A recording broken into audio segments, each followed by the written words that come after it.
దీప కన్నబిడ్డని kidnap చేసిన మాలిని నిజస్వరూపం దక్షిణామూర్తికి తెలిసేలా చేసిన సూరజ్.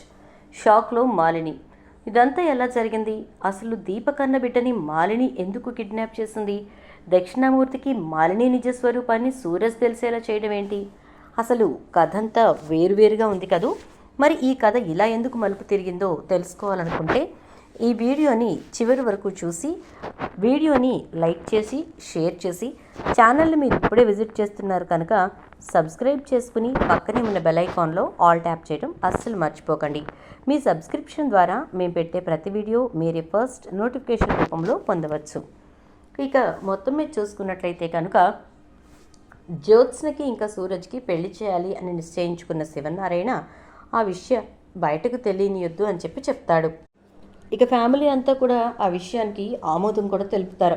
ఎందుకంటే సూరజ్ విషయంలో ఎక్కడ కూడా జ్యోత్స్న మీద ప్రేమే కనిపించింది తప్ప తను ఎక్కడ స్వార్థంగా ఉన్నట్టు అనిపించలేదు అని చెప్పేసి అనుకుంటారు. అయితే ఈలోపు ఎరా కార్తీక్, నేను అన్నది కరెక్టేనా అని అంటే, నువ్వు సూరజ్ ఇంట్లో ఉండడానికి అది అవుట్ హౌస్లో ఉండడానికి పనికిరాడు అంటే ఇంకేదో అనుకున్నా, ఇంట్లో ఉండడానికి అదే ఇన్ హౌస్లో ఉండడానికి పనికొస్తాడనా అని అంటాడు.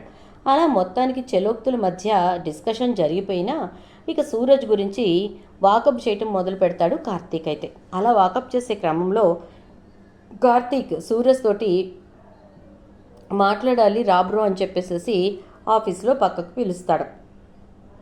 పిలిచేసరికి ఇక సూరజ్ అయితే, ఏంటి బ్రో ఏమైంది, సడన్గా మీరు నాతో మాట్లాడాలంటున్నారు అని చెప్పని అనేసరికి, అవును బ్రో నీతోనే మాట్లాడాలి. ఏ మాట్లాడితే తప్పేంటి అని చెప్పని అంటాడు. అబే అదేం కాదు, సడన్గా మీరు నాతో మాట్లాడాలంటున్నారేంటా అనేది అర్థం కాలేదు అని అనేసరికి ఇక అప్పుడు ఏమీ లేదులే సూరజ్, నీతో కొంచెం అర్జెంటుగా మాట్లాడే పని ఉంది, అందుకోసమే రమ్మన్నాను. సరే నువ్వైతే మేము మాట్లాడే మాటలకి ప్రిపేర్డ్గానే ఉన్నావుగా అని అడుగుతాడు. ప్రిపేర్డ్గా ఉన్నాను బ్రో, భయమేముంది, నేనేమీ అబద్ధాలు చెప్పను అని అంటే, అది మాకు తెలుసు అనుకో, కానీ ఇప్పుడు నువ్వు నేను అడిగే వాటికి కరెక్ట్గా సమాధానాలు అయితే చెప్పాలి అంటాడు కార్తీక్. ఏంటో చెప్పండి బ్రో అని అంటే, ఏం లేదు, లాస్ట్ టైం ఒకసారి నిన్ను నేను కొన్ని విషయాలు అడిగాను, అప్పుడు నువ్వు మాట దాటేసావనుకో. అంటే ఏ విషయాలు బ్రో అంటే, నువ్వెవరు, ఎక్కడి నుంచి వచ్చావు, మీ పేరెంట్స్ ఎవరు, మీ అమ్మా నాన్నల వివరాలేంటి, ఇవన్నీ అడిగాను కదా అని అంటాడు. ఎస్ అడిగారు బ్రో అని అంటే, అప్పుడు నేను చెప్పాను కదా నాకెవరూ లేరని అంటే, అబ్బా మరీ చెప్పకు సూరజ్, మనిషి ఒక తల్లిదండ్రులు లేకుండా పుడతారా ఏంటి అని అంటే, ఏ దీపగారు అనాథగా లేరా ఏంటి అని చెప్పని అంటాడు సూరజ్. అయితే దీప కథ వేరు, నువ్వు దీప కథతో నువ్వు పోల్చుకోకు. ఎందుకంటే ఖచ్చితంగా దీపకైతే ఒకటే ఆలోచన ఉంది, అదేంటంటే ఈ కుటుంబం బాగుండాలి అని. అంటే అలాగే నేను కూడా బ్రో ఈ కుటుంబం బాగుండాలని చెప్పని ఆలోచిస్తాను అని అంటాడు. సో నువ్వు ఈ కుటుంబం బాగా కోరుకుంటావు కాబట్టి ఖచ్చితంగా జ్యోత్స్న బాగు కూడా కోరుకుంటావు కదా అంటే, అవును బ్రో జ్యోత్స్న బాగు కూడా కోరుకుంటాను, ఎందుకు మీకు ఇంత డౌట్ వస్తోంది అని అంటాడు సూరజ్. అయితే ఏం లేదు, జ్యోత్స్న బాగు కోరుకునే నువ్వు, జ్యోత్స్న గురించి ఇంతలా ఆలోచించే నువ్వు అసలు ఎక్కడి నుంచి వచ్చావు, ఎందుకు జ్యోత్స్న మీదే ఇంత ఇంట్రెస్ట్ చూపిస్తున్నావు అనే అనుమానం నాకు కలిగింది. ఆ అనుమానాన్ని నివృత్తి చేసుకుందామనే నీతో ఈ డిస్కషన్ పెట్టాను అని అంటాడు కార్తీక్. ఓకే బ్రో, జ్యోత్స్న మేడంని నేను ఇక్కడికి వచ్చినాకే కలవడం, అదే ఇక్కడికి వచ్చినాక ఇన్ ద సెన్స్ అక్కడ నా స్టాల్ దగ్గర గొడవ అయినప్పుడే కలవడం. సో అలాంటి జ్యోత్స్న మేడం గురించి నేను కాస్త వాకప్ చేశాను, ఎందుకంటే ఆవిడ పొగరు, ఆ యాటిట్యూడ్ ఇవన్నీ నాకు కాస్త ఇంట్రెస్టింగ్గా అనిపించాయి. అలాంటి పర్సనాలిటీస్ పెక్యులర్గా ఉంటారు కదా. సో సాధారణంగానే నేను మనుషుల మీద కాస్త ఇన్వెస్టిగేట్ చేయటానికి ఎక్కువగా ఇష్టపడుతూ ఉంటాను. వాళ్ళు ఎవరు, ఎలాంటి వారు, ఎందుకు ఇలాంటి మనస్తత్వంతో ఉన్నారు, ఇలాంటి ఇన్వెస్టిగేషన్స్ నా మైండ్లో నడుస్తూ ఉంటాయి. సో అందుకోసం అని చెప్పేసి నేను జ్యోత్స్న గారి మీద కాస్త ఎక్కువ ఇంట్రెస్ట్ చూపించాను. అంతే తప్ప జ్యోత్స్న గారి మీద నాకు పర్సనల్గా ఎటువంటి ఇంట్రెస్ట్ లేదు అని అంటే, ఓకే నీకు జ్యోత్స్న మీద ఎలాంటి ఫీలింగ్స్ లేవు, ఇంట్రెస్టు లేదు అని అంటాడు. అవును బ్రో, నాకు ఎలాంటి ఫీలింగ్స్ లేవు, ఇంట్రెస్ట్ లేదు అంటాడు సూరజ్. ఓకే దెన్, అయితే ఇక తాతని జ్యోత్స్నకి వేరే సంబంధాలు చూడమని చెప్పేయచ్చు అంటే. సంబంధాలు ఏంటి బ్రో అంటాడు. అదే, ఇంతకీ జ్యోత్స్న నువ్వేమనుకుంటున్నావు అంటాడు. తనొక మంచి స్నేహితురాలు అంటాడు. ఓ, మంచి ఫ్రెండ్, ఓకే డన్. సరే అయితే మీ మంచి ఫ్రెండ్కి మంచి సంబంధం చూడమని మా మంచి తాత చెప్పాడులే. అందుకోసం అని చెప్పి నేను నీతో మాట్లాడదాం అనిపించి అడిగాను. నువ్వు నాకు క్లారిటీ ఇచ్చేసావు కదా, నీకైతే అలాంటి ఉద్దేశాలు ఏమి లేవని. అంటే అంటే అది కాదు బ్రో, నేను చెప్తుంది ఏంటంటే అంటూ ఉంటాడు. ఓకే ఓకే బ్రో, పర్లేదు, నాకు అర్థమైపోయింది అని చెప్పేసేసి ఇక కార్తీక్ అక్కడితోటి ఆ డిస్కషన్ ఆపేస్తాడు. సూరజ్ అయితే చాలా జాగ్రత్తగా తన విషయం బయటపడకుండా చూసుకుంటాడు. ఇక కార్తీక్ వెళ్ళిపోయిన తర్వాత సూరజ్కి ఒక ఫోన్ కాల్ వస్తుంది. అర్జెంటుగా బయలుదేరుతాడు. వెళ్ళి అక్కడ తనను కలిసినటువంటి వ్యక్తితో చాలా రహస్యంగా మాట్లాడతాడు. కానీ ఒక మాట అయితే ఇచ్చొస్తాడు. నీకు ఒక సర్టెన్ పాయింట్లో నేను కాల్ చేస్తాను, ఆ రోజున నువ్వు ఆ అవకాశాన్ని వినియోగించుకుంటే నువ్వు కోరుకున్నది జరుగుతుంది అని చెప్పి ఇక వచ్చేస్తాడు. అలాగే అంటూ మాలిని అక్కడి నుంచి వెళ్ళిపోతుంది. ఇక సూరజ్ మాలినిని కలిశాడు అనే విషయాన్ని తెలుసుకుంటాడు కార్తీక్ అయితే. ఏంటి, వెళ్ళి మాలిని గారిని కలిసావంట అని అంటే, ఆవిడే ఎవరితోనో ఫోన్ చేయించారు సార్, అందుకోసమే వెళ్ళి కలిశాను అంటాడు. అంతకుమించి ఏం లేదుగా అంటే, అబే ఏమి లేదు, మీరు నమ్మండి నమ్మకపోండి, అంతకుమించి ఏమి లేదు అని చెప్పని అంటాడు. సరే అంటాడు కార్తీక్. ఇలా మొత్తానికి సూరజ్ పూర్తి నమ్మకాన్ని అయితే పొందుతాడు. ఈలోపు దీపకు నెలలు నిండటం, సూరజ్కి ఇంకా జ్యోత్స్నకి పెళ్లి చేయాలి అనేటటువంటి ఆలోచనలు అందరిలోనూ పెరగడం జరిగిపోతుంది. ఇక అలా జరిగిన తర్వాత దీప అయితే ఇక పూర్తి నిండు గర్భిణి అవ్వటంతో ఇంట్లో వాళ్ళంతా కూడా దీపని ఇక ఆఫీస్ కూడా వద్దు అని చెప్పని అనుకుంటారు. అలా అనుకున్న తర్వాత ఆ ప్లేస్లో ఎవరిని కూర్చోబెట్టాలి, జ్యోత్స్నని అయితే కూర్చోబెట్టే ప్రసక్తే లేదని చెప్పి శివనారాయణ ఖచ్చితంగా చెప్పేశాడు. ఇక ఎవరిని కూర్చోబెడతాం, కార్తీక్ని కూర్చోబెట్టడానికి జ్యోత్స్న ఒప్పుకోదు, మరి ఇంకెవరున్నారు అని చెప్పని ఆలోచిస్తూ ఉండగా మావయ్య గారు సూరజ్ని అని అంటుంది ఇక సుమిత్ర అయితే. సూరజా? అమ్మా, అతను ఎవరో ఏంటో మనకు తెలీదు, కానీ కేవలం మనం అనుకొని సీఈఓని చేస్తే అంటూ ఉంటే పర్వాలేదు మావయ్య గారు, నాకైతే నమ్మకం ఉంది మావయ్య గారు అని చెప్పని అంటుంది ఇక సుమిత్ర అయితే. సరేనమ్మా, నువ్వు నమ్మకం ఉంది అన్న తర్వాత ఇంకా నేనెందుకు ఆగుతాను, ఖచ్చితంగా చేస్తాను అని చెప్పేసేసి అంటాడు ఇక శివనారాయణ. అన్న తర్వాత ఇక ఇటు నుంచి సుమిత్ర చాలా సంతోషపడుతుంది. ఎందుకంటే తన కూతురికి చాలా మంచి కుర్రాడు దొరికాడు భర్తగా అని చెప్పేసేసి. కానీ శివనారాయణ మనసులో మాత్రం ఎక్కడో ఒక అనుమానం అలాగే ఉంటుంది. ఏంటా అనుమానం అంటే, సూరజ్ గురించి పూర్తిగా తెలియకుండా మనం తొందరపడకూడదు అని చెప్పేసేసి ఇక కార్తీక్తో మాట్లాడుతూ, కార్తీక్ నువ్వైతే ఎట్టి పరిస్థితుల్లోనూ ఎంక్వైరీ చేసే విషయంలో ఎక్కడా తగ్గొద్దు, ఒక రకంగా చెప్పాలంటే కాంప్రమైజ్ కావద్దు అని చెప్పని అంటాడు.